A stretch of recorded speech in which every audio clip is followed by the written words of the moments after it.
I will want to say there are all these negative, nasty stories in the papers over the weekend. U.S. recession, global recession, worse.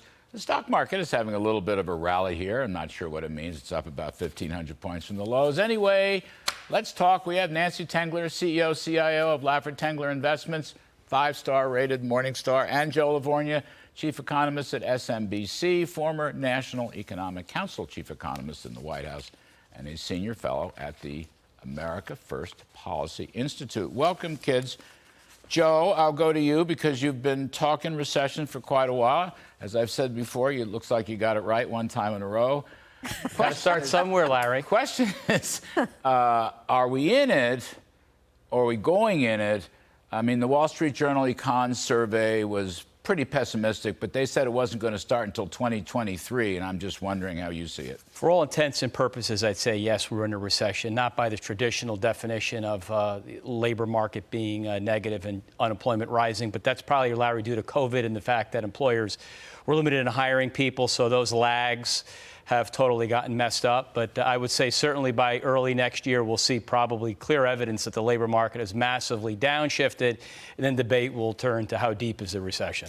As a quick follow-on, though, the GDP tracker from Atlanta Fed is plus 2.5, plus 2.6 for the third quarter after two negatives in Q1 and 2. Does that change the outlook if you got it to a plus 2.5? We do have a midterms, Larry, in 22 days, so maybe. Oh, I'm just kidding. Whoa, you crafty little devil, you. The Atlanta Fed? Well, maybe. Who knows? I didn't say anything. I said everything and nothing. China, no, but kidding aside, though, Larry, they're pretty good. They're pretty good. The thing is, if you look at real consumption, which is 66% of GDP or thereabouts, the growth rate's under 1%. Through August. So it might be inventories, it might be trade. I'll take the under on the Atlanta Fed, and it won't matter where Q3 comes in. Q4 will be softer, and of course next year, if I'm right, you'll be negative. Nancy Tengler, is this some kind of short covering relief rally, or is there something going on in the stock market? It's up, I don't know, 1,500 points recently. Yeah, I mean, I think you have to just be aware that the algorithms are in charge in the short term. So they read the headlines, the trades happen, the hedge fund guys hop in because they're investing for the next 2 to 3 weeks instead of the next 2 to 3 years. I don't know the answer to that, Larry, but I do think that you will see the market begin to lead us out, even in the face of declining earnings and a Fed that may keep going into the first quarter. Has to. I mean, it just has to. Yeah. You know, Art Laffer makes a point. We talked about this on the radio. Yep. I still don't understand how you're going to whip inflation, unfortunate term, how you're going to knock down inflation when you still have negative real interest rates. Now, Joe's going to say the curve is basically inverted, and except for the 3-month bill, Joe is correct. But let's take the 10-year is about, I'm going to call it 4%. Yep. But the inflation rate is 8. Right. Maybe the core inflation rate is 6 or 7. You're still underwater on real rates. Right. And that's why I have to question, you know, how tight, how tough is the Fed really?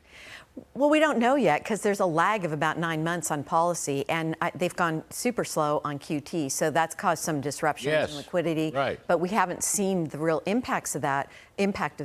I don't know the answer to that either, but I do think that you're starting to see all the signs that inflation is rolling over. It's not going to 2%. And by the way, I don't know where we got the 2% number anyway. When we were growing up, it was 0 was the target. I like it. So we are seeing many of the signs. Housing's rolled over, and even real wages are underwater relative to inflation. They're Right. like 4.5. They're getting killed. They are. Real after-tax take-home pay, that was Reagan's idea. People are getting killed 18 consecutive months. Right. So that can't be good. Joe, you think the Fed is too tight, but I'll just counter. I don't know what the exact answer is, but there's a lot of money sloshing around, and I don't see any crises. We had Kevin Warshon, former Fed governor, last week or the week before, and there is a search for, quote, dead bodies. Now, I'm not comparing this to 2008, but I will say this. If you look at spreads, quality spreads, credit spreads, risk spreads in the market, I don't see any big pressure that might come from overly tight Fed policy, which is why I keep asking, how tight is the Fed really? I'll say 2 things really quickly. One, I remember Wayne Angel from way back when. Yes, Gosh. yes. I know, isn't that crazy? I can't believe I'm bringing this up. That's how we first met in that area. But the yield curve's inverted, the dollar's strong, and commodity price growth is slowing. Yes. So that's one. Yeah. Those are one set of gauges that say the Fed is too tight. The other set is if you look at the level of rates versus the change in rates. Yes, real rates are still negative, but look at mortgages. Mortgage rates are still negative, but the change in rates has been so aggressive, the housing market's rolling over. So my response to you, Larry, is it's the change more so than the level that matters. You agree with that? I mean, let me just add, because the balance sheet is still, it's just south of $9 trillion. It's just about a double from pre-pandemic.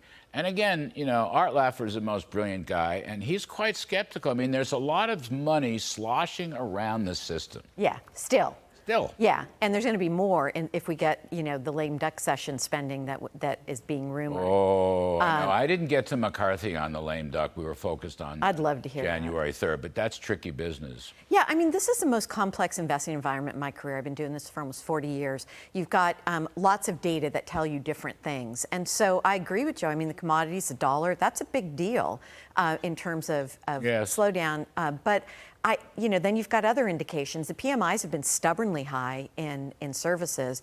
So I think, we'll see. I hate to give you that answer, but it's impossible to know at this point. One quick one on the way out. This little mini rally, which is probably, you're right, it's algorithms and day trading and short covering. But, Joe, the cavalry's coming. And maybe the stock market is saying, okay, short run, not good. Medium, longer term, better. What do you think? What say you? Stocks and the cavalry. Real quick. The balance sheet goes one for one with the S&P pretty much. So if the balance sheet continues to shrink, the equity market's going to go lower. And the cavalry, does the cavalry coming improve the outlook for stocks, or Yes. am I getting ahead of the story? No, I think it totally does. At the margin, it's a positive, and the stock market loves gridlock in Washington. Yes. I think Joe is way too pessimistic on that. That's why we love them. I understand that. Somebody's got to do it. I used to be an optimist. Joe Lavorgna and Nancy Tengler, thank you.